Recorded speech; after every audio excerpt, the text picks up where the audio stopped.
Tonight's bedtime story is The Runaway Christmas Present by Jane Thomas.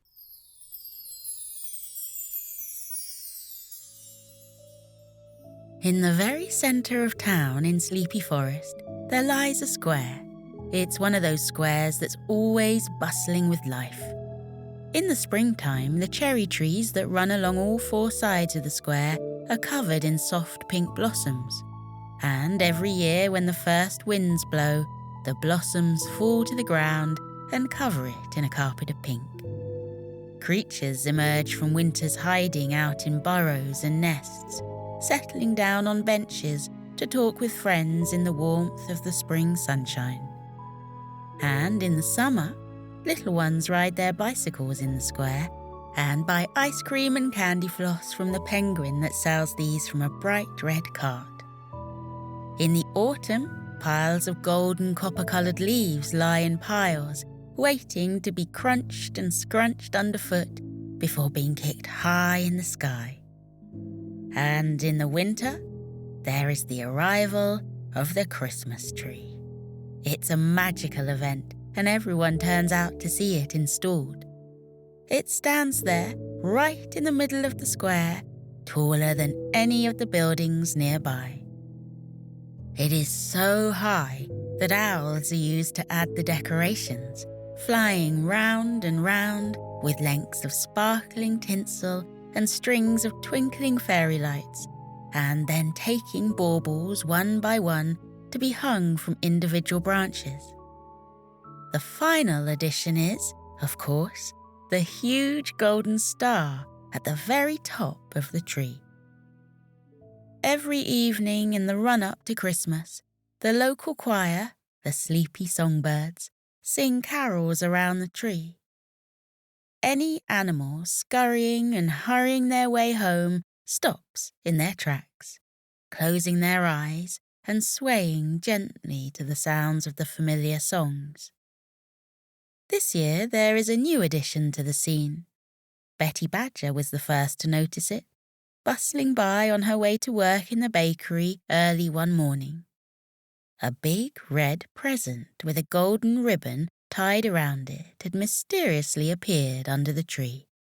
It was a beautiful, if unexpected, addition, and she didn't think much of it.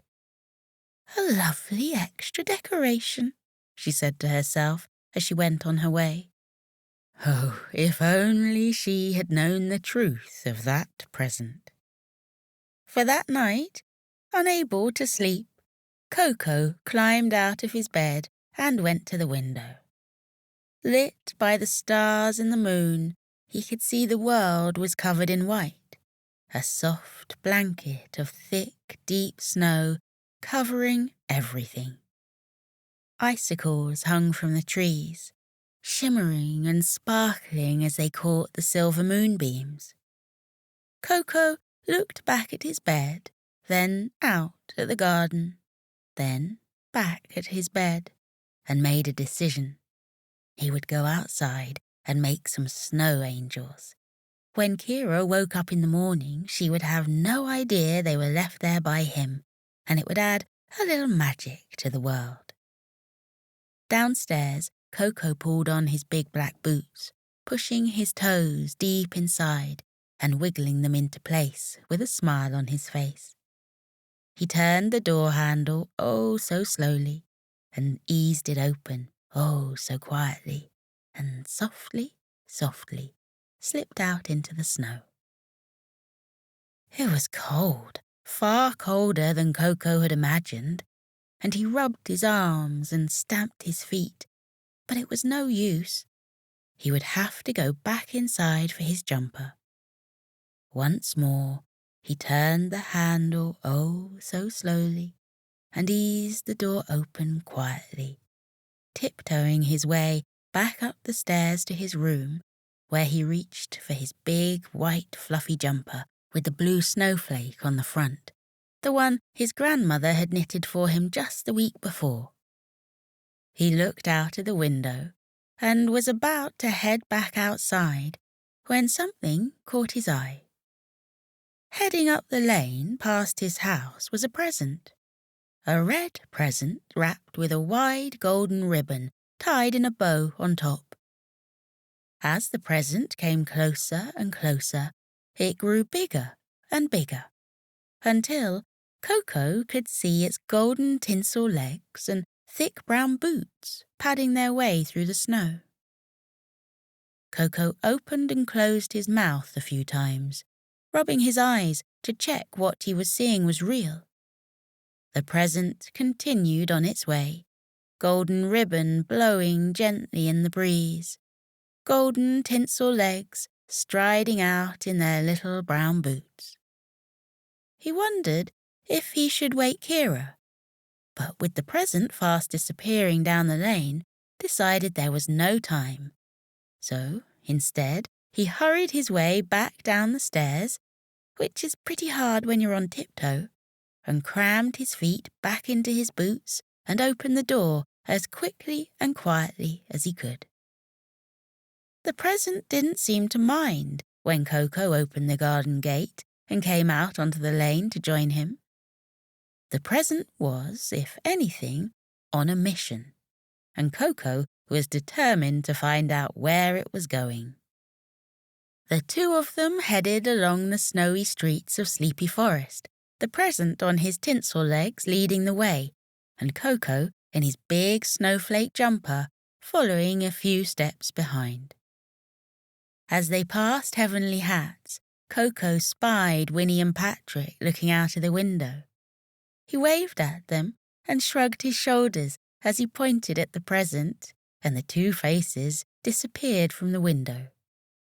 Moments later, they were there walking behind Koko, Winnie with a beautiful little red present all of her own in the form of an elaborate hat, and Patrick pulling a rather more practical blue knitted number onto his head.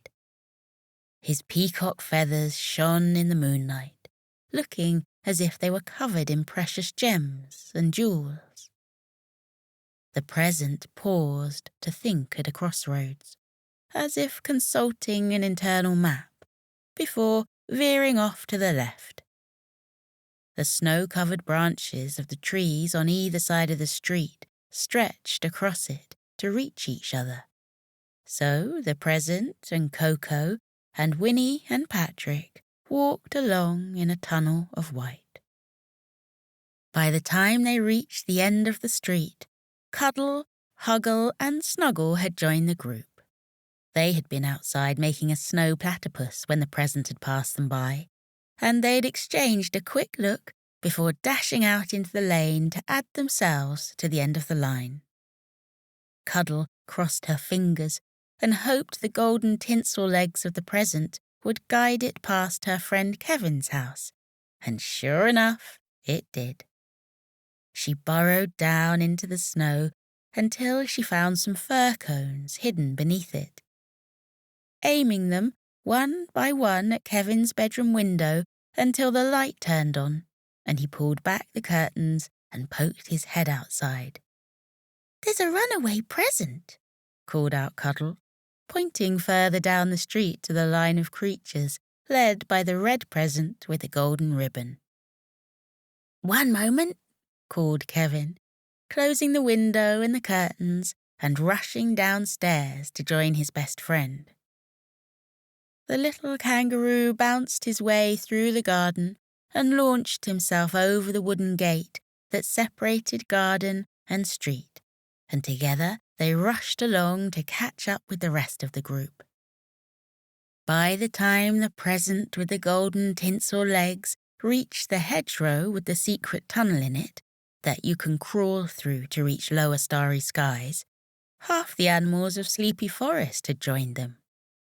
For unspoken reasons, they all walked one behind the other, so there was a long wobbling line of legs and feathers and fur and beaks all heading silently through the night.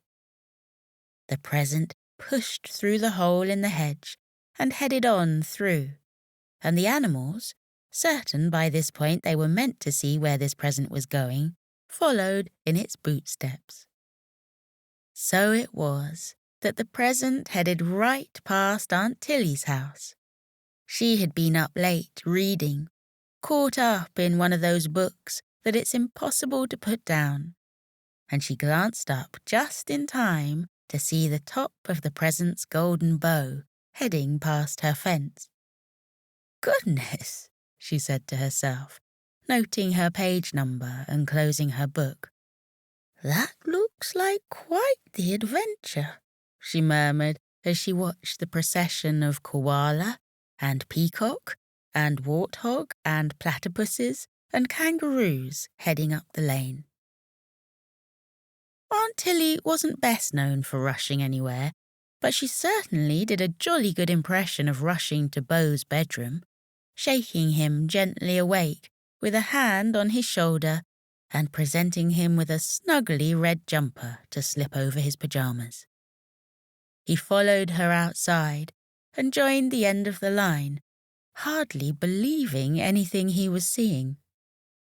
The gnomes of Mr. Featherman's garden quite forgot they weren't supposed to move in the presence of people, and left behind their wheelbarrows and fishing rods to join the line too. And as they passed by the dimpled dumpling, Aunt Tilly looked in to see Uma sitting at a table going through recipe books by candlelight. She tapped on the glass, and Uma looked up just in time to see the red present with the golden ribbon rounding the corner and heading up the hill. Uma pulled on a scarf and, tucking the china elephant that sat on the counter underneath her arm, she came out of the cafe and closed the door behind her, joining the end of the line behind Mr. Featherman's gnomes. The present guided them up the hill, past the school, past the church, past neither up nor down, past where there's a wool there's a way, past rise and chime, and all the way to upper starry skies. The present paused again at the top of the hill, checking that internal guidance system once more, before veering off to the right. Still, the line of creatures and people that followed remained silent, following one by one in their boots and coats and hats and scarves, walking through the snow by the light of the moon and stars. The little road swept this way and that, climbing over streams on tiny stone humpback bridges and making its way through forests and alongside fields. Silver sheep and silver cows looked up at the group and then went back to nuzzling their way through the snow to the grass hidden beneath. Silver owls flew overhead, looking down at the group and floating silently ahead to see if they might guess where the present was going. Koko barely looked up to see where they were, if truth be told. His focus was entirely on the little brown boots worn by the present, watching them go up and down, left foot, right foot, left foot, right foot, passing slowly along their snowy route. He barely noticed as more snow started to fall, snowflakes resting on his ears and nose for precious moments before drifting down to the ground. He barely heard the rustles of feathers and the shuffles of feet behind him as the creatures of Sleepy Forest and the people of lower starry skies followed behind. He did hear a twig snap to his left, and he turned his head, looking into the eyes of a deer made silver by the light of the moon, her antlers gleaming and wrapped in silver tinsel. The deer smiled at him, and for a moment Koko paused to look at her, seeing her soft, dark eyes and a smile slowly stretch across her face. Then she turned and disappeared into the trees, and Koko looked forwards once more, his eyes back on the boots of the present. The present pushed his way through a gate, and Koko looked up to see an arched sign over the gateway that read, Welcome to the Forest of Enchantment. As they passed by red and white spotted toadstools, fairies slipped down, silver wings fluttering, and joined the group. Elves and imps, pixies and sprites emerged from homes in the trees and flowers, silently adding themselves to the back of the line. And still, the red present with the golden bow and the golden tinsel legs and the little brown boots strode on through the snow, occasionally pausing to shake a pile of fallen snowflakes from his top before carrying on. It wound its way through pathways in the Forest of Enchantment, fireflies lighting the route with their green-golden glow, some of them landing on the creatures and people so that everyone in the line now glowed with a special, magical soft light. Birds flying high above and looking down would have seen a single thread of gold weaving its way through the snow, a thread that danced this way and that as it wound around trees and across stepping stones that guided them over streams. And then they were crossing through another little white gate, descending the hill on the other side. Down they went, and Koko knew they were heading back towards Sleepy Forest, that they had walked out to the south and were looping back around to the hedgerow with the secret tunnel. They reached it and followed the present through. Now they were heading east through Sleepy Forest, and as they went he started to recognize places once more, and more animals joined the back of the line. Walking through snow makes the footsteps of a passing creature almost completely silent, but 100 animals walking through the snow in a shimmering golden line is enough to send a ripple into the beds of most creatures and wake them up to look bleary-eyed out of their windows at what was happening. One of the last to join the line was Betty Badger, who glanced up from her stove where she had been warming milk to see the red present with the golden bow and the golden tinsel legs leading the line of animals and people through the trees. She recognized it as the present she had seen early that morning on her way to work, and the one that had mysteriously appeared beneath the Christmas tree in the middle of the square. Pulling a cape around her shoulders, Betty Badger slipped onto the end of the line, a few fireflies coming to sit on her ears, so she too became a part of the golden thread. Then they turned up a street, and Koko watched as the present climbed the stairs towards the door and settled itself down outside, tucking its tinsel legs and little brown boots so neatly beneath himself that it was impossible to see them at all, as if they'd never really existed.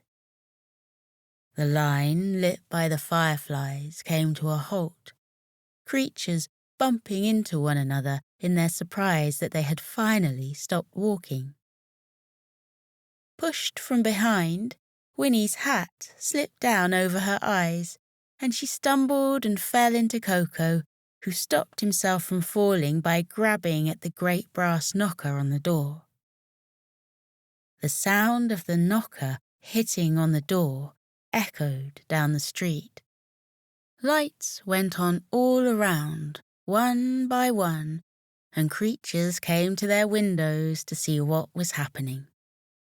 They came outside to join the group who, by now, were all massing together to stand as a single, glowing golden ball. A tiny owl tugged at his mother's wing as they emerged from the house next door to the one where the present had settled down.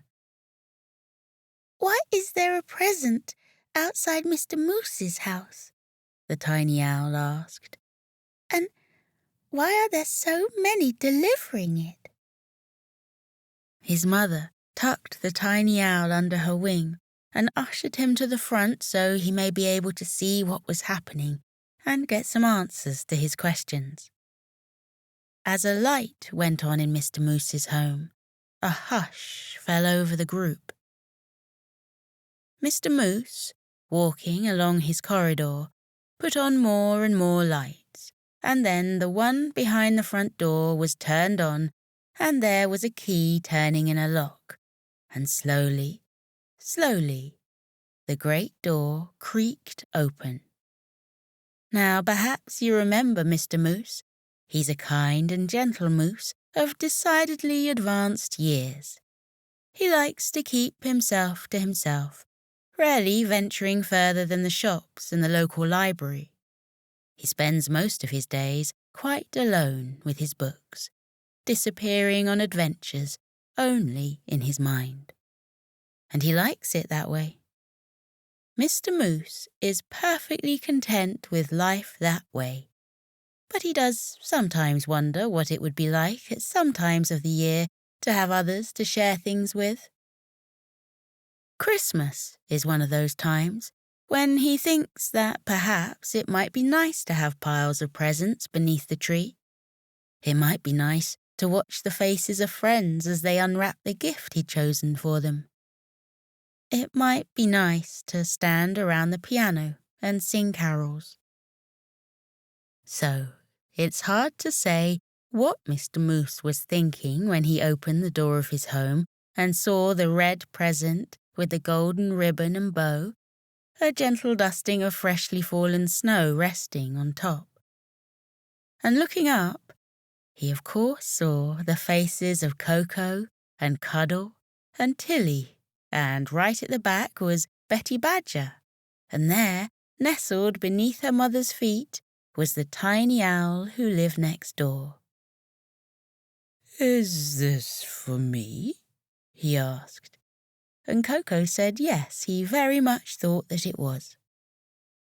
Mr. Moose reached down and untied the ribbon and lifted the lid from the box, and everyone held their breath, wondering what it was that could be inside.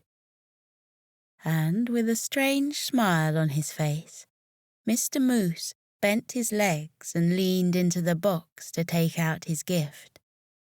He raised it up and held it in an outstretched hand, and Koko saw that it was a mirror, a beautiful, ornate golden mirror with a long golden handle.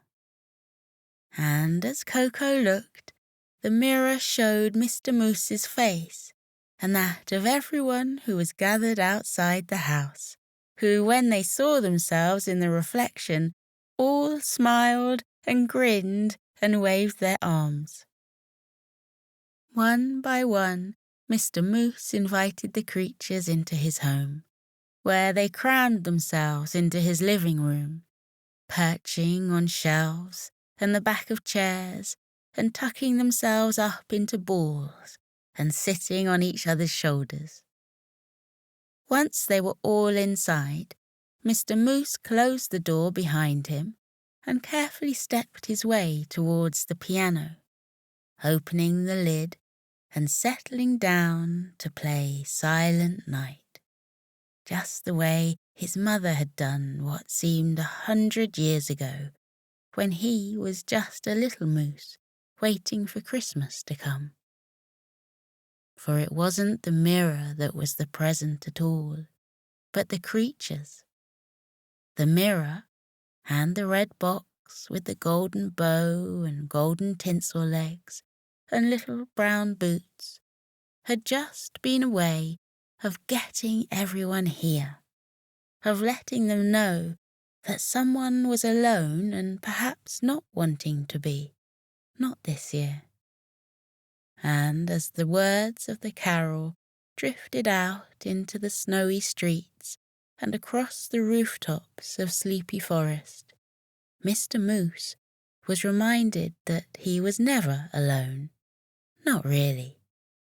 And all the creatures were reminded that they were a part of something much, much bigger than themselves, that they could give even when they had nothing, that everyone sometimes needed others. And far, far away, at his home in the North Pole, Santa watched everything unfold.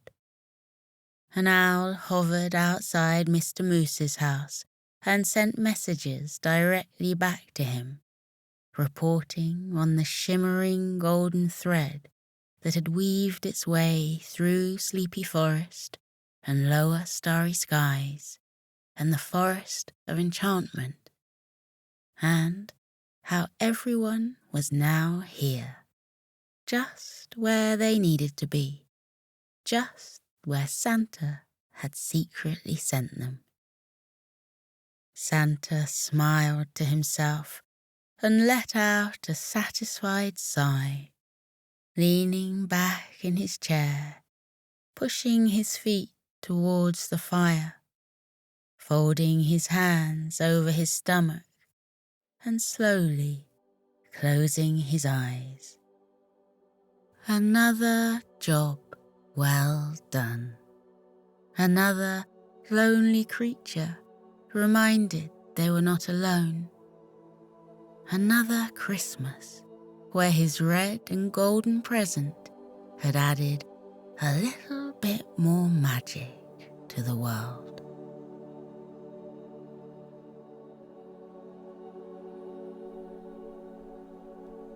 Now we are sailing into a soft and peaceful sleep.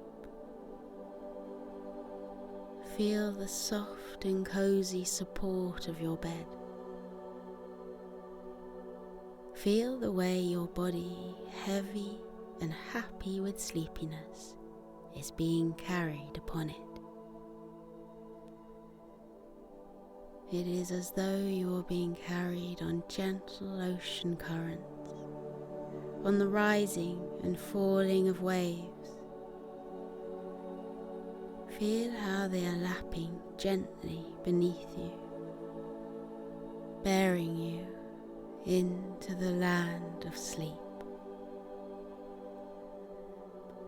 These waves carrying you are deep and gentle like our breath. Breathe with the waves. Breathe in and out. In and out they go. In and out. In and out. Close your eyes. Let your eyelids be heavy.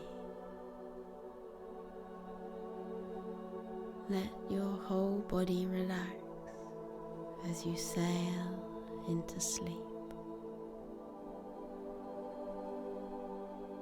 Feel your arms soft and heavy, and your legs and feet soft and heavy too. Let's pay some gentle attention to how our bodies are feeling.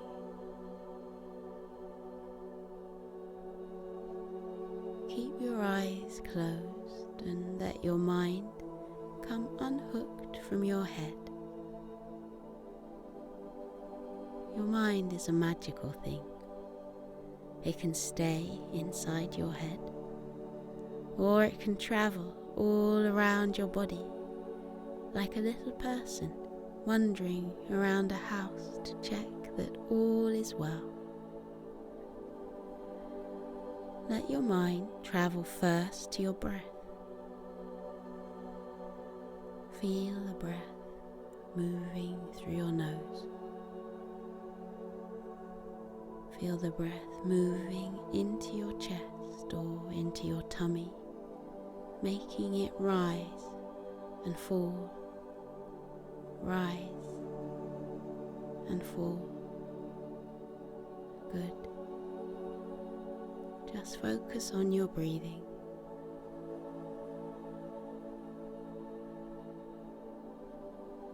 That's wonderful.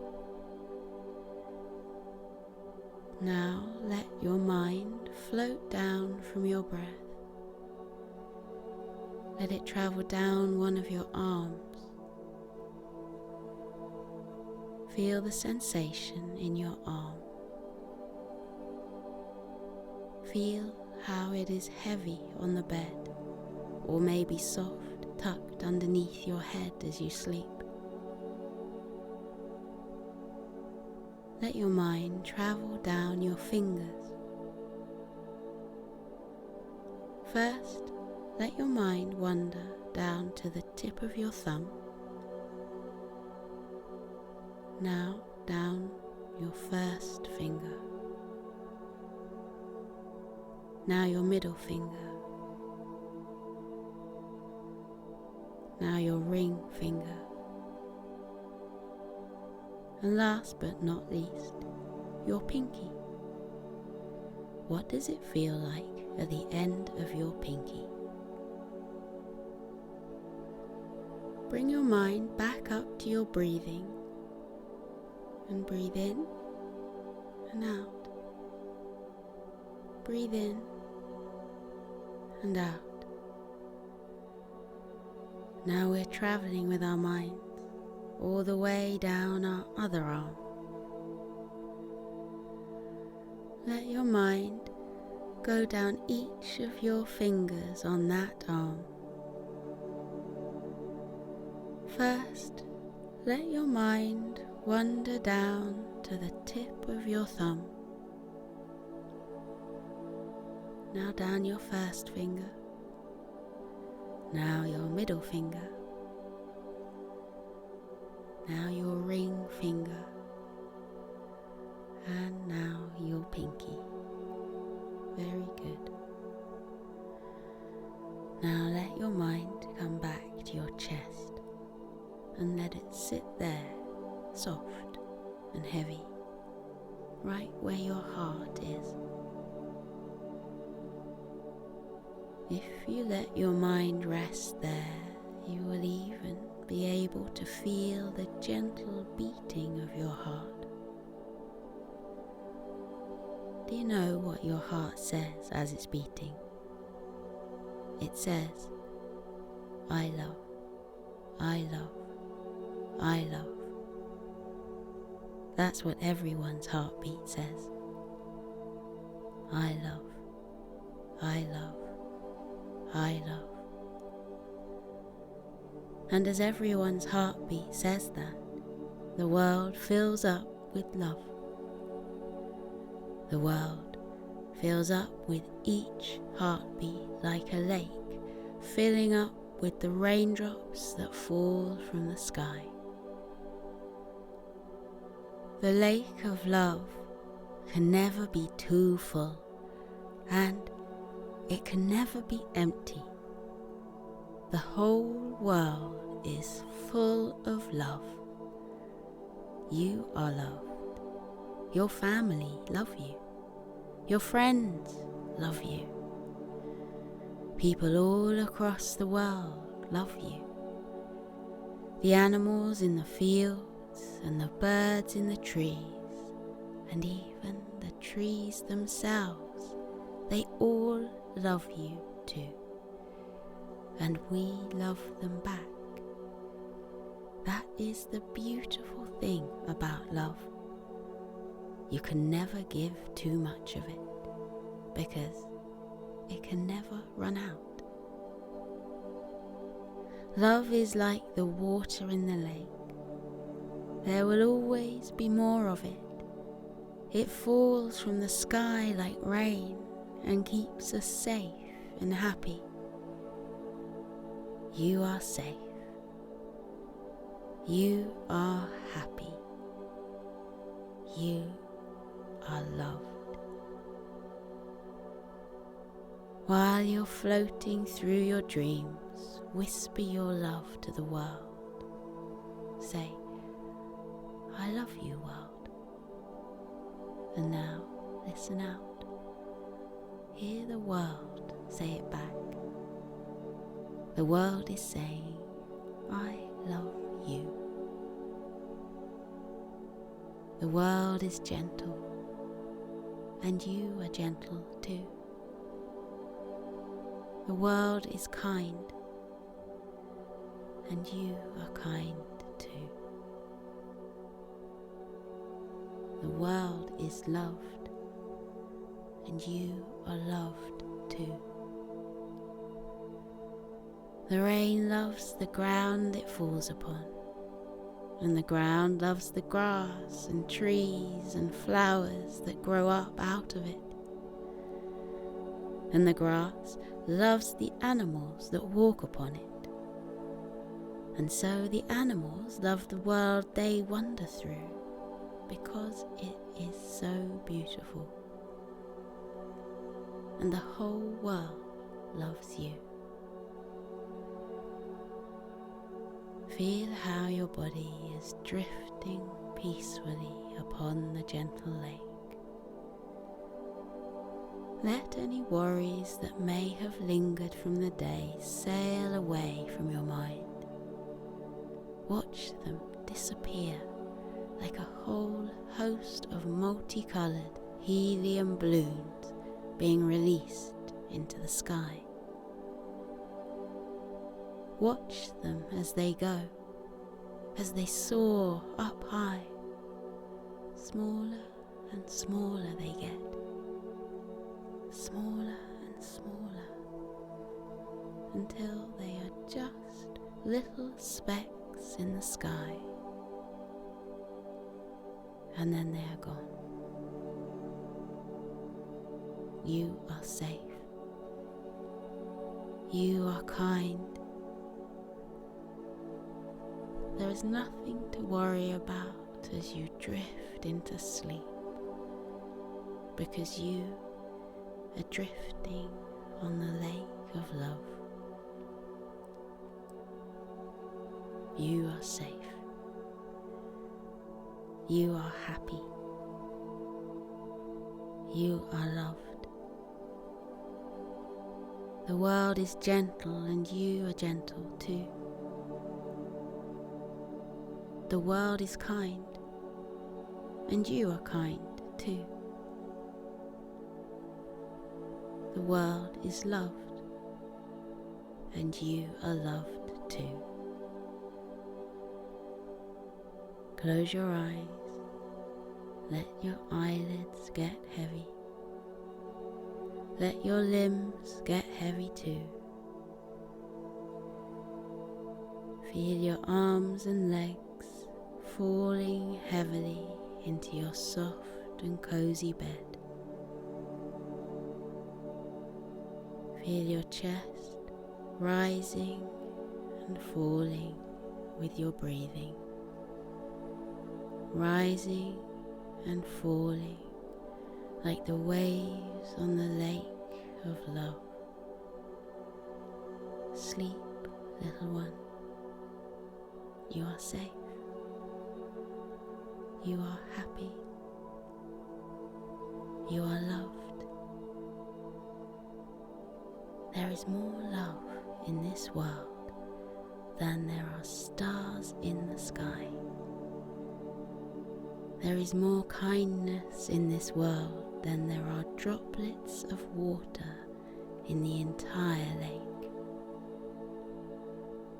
The world is gentle, and you are gentle too.